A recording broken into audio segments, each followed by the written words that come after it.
Okay, here we are in Dawn, Missouri. This is the site of Josiah Whitney's mill.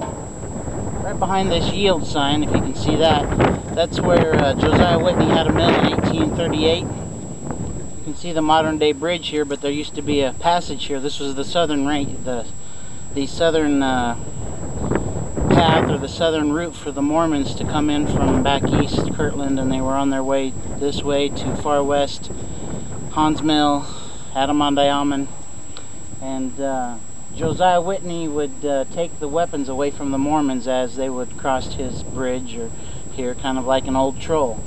He participated in the Hauns Mill Massacre on October 30th, 1838. Very unfriendly to the Mormons, had a lot of animosity towards them.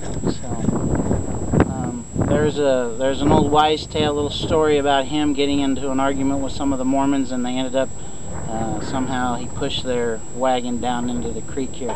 And this is actually Shoal Creek. We're from Chillicothe, we're about 9 miles, or 8 miles from Chillicothe as crows flies, about that way back north.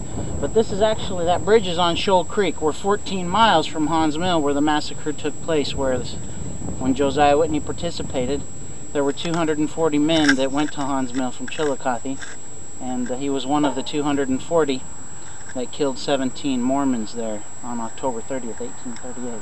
So this is the site of Josiah Whitney's mill. The mill no longer exists. It used, like I said, used to sit about right up into the trees there. I've got a cornerstone up there. There still is an old foundation. So, anyway, that's the story on this spot.